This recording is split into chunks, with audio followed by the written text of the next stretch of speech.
Assalamualaikum warahmatullahi wabarakatuh. Pada kesempatan kali ini kita akan membahas materi aplikasi integral. Integral bisa diterapkan pada beberapa persoalan, diantaranya sebagai berikut. Yang pertama, bisa kita gunakan untuk menentukan fungsi asal f(x) apabila diketahui turunannya atau f aksen x dan fa. Yang kedua, bisa juga digunakan untuk menentukan persamaan kurva apabila diketahui beberapa informasi tentang garis singgungnya. Nah, apabila pada materi turunan kemarin ya, penerapan turunan, kita bisa menentukan garis singgung apabila diketahui persamaan kurvanya. Nah, karena integral itu merupakan inverse dari turunan, maka ini sebaliknya. Kemudian yang nomor 3, kita bisa menentukan jarak tempuh suatu benda apabila diketahui persamaan kecepatan atau percepatannya. Nah, sebagai contohnya adalah sebagai berikut.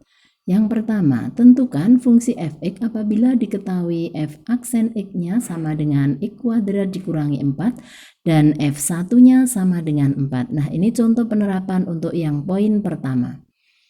Nah, jadi yang pertama kita cari dulu f(x). f(x) diperoleh dari integral f aksen dx, f aksen x dx. Maka fx sama dengan integral dari x kuadrat min 4 dx. Ya, sehingga diperoleh fx sama dengan integral dari x kuadrat sepertiga x pangkat 3 dikurangi integral dari 4 adalah 4x. Tentu saja ditambah dengan konstanta.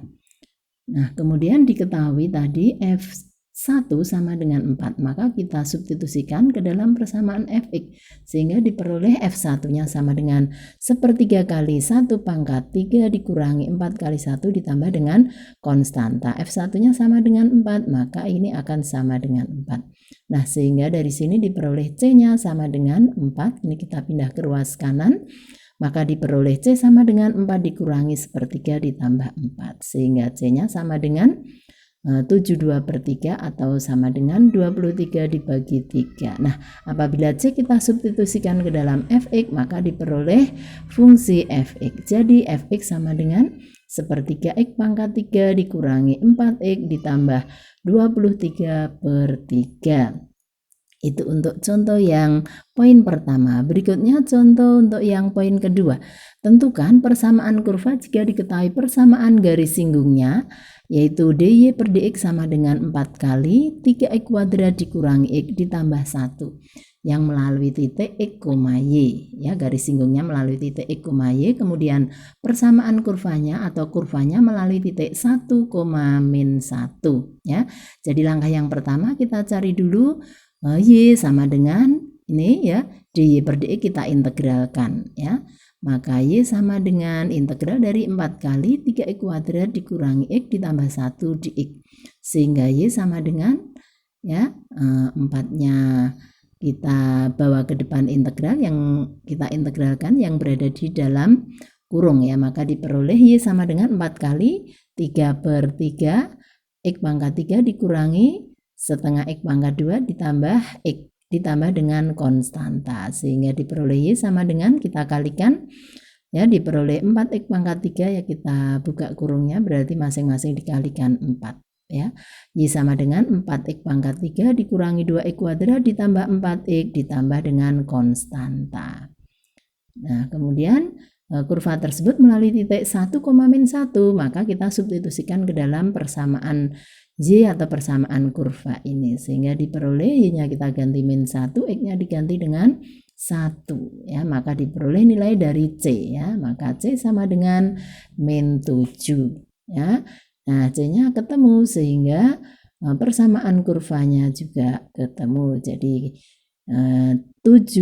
C min 7 kita substitusikan ke dalam persamaan y ini, sehingga diperoleh persamaan kurvanya adalah y sama dengan 4x pangkat 3 dikurangi 2x pangkat 2 ditambah 4x dikurangi 7.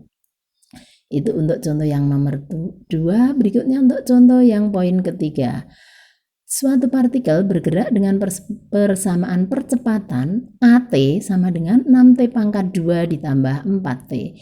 Pada saat T sama dengan 2 detik, lajunya atau kecepatannya adalah 30 meter per detik.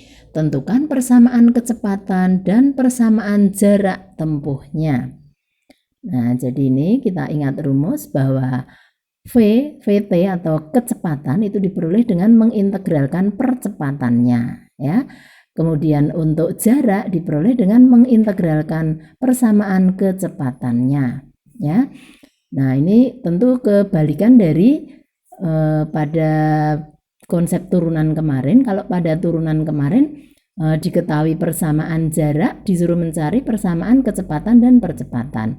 Maka kecepatannya diperoleh dengan menurunkan persamaan jarak dan percepatannya diperoleh dengan menurunkan persamaan kecepatan. Nah, ini sebaliknya, ya. Nah, sehingga kita bisa menentukan persamaan kecepatannya, berarti VT sama dengan integral dari AT. AT-nya ini tadi berarti integral dari 6T kuadrat ditambah 4T dt. Sehingga diperoleh VT sama dengan, ya ini 6T pangkat 2 diintegralkan, maka diperoleh 6 dibagi 2 plus 1 berarti 6/3, maka diperoleh 2 ya. T pangkat 2 plus 1 berarti pangkat 3 ditambah 4 dibagi, ini pangkat 1 berarti per 1 plus 1 berarti per 2. 4 dibagi 2 maka diperoleh 2. T pangkat 1 plus 1 berarti pangkat 2 ditambah dengan konstanta. Nah, kemudian diketahui tadi lajunya adalah 30 meter per detik pada saat T-nya 2, maka kita substitusikan ke sini.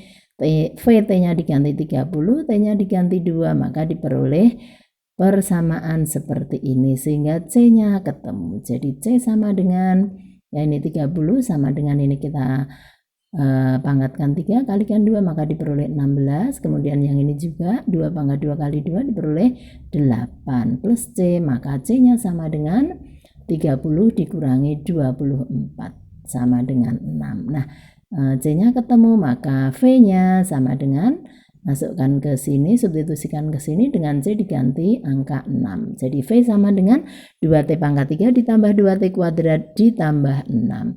Nah, berikutnya kita cari persamaan jarak, dicari dengan mengintegralkan persamaan kecepatannya, atau ST sama dengan integral dari VT dt. Sama dengan integral dari 2T pangkat 3 ditambah 2T kuadrat ditambah 6 dt. Jadi S-nya sama dengan, ya kita integralkan, 2 dibagi 3 plus 1 berarti 2/4 atau setengah.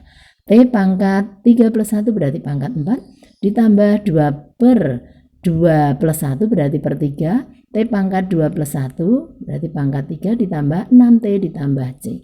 Jadi persamaan jaraknya adalah setengah T pangkat 4 ditambah 2/3 T pangkat 3 ditambah 6T ditambah dengan konstanta.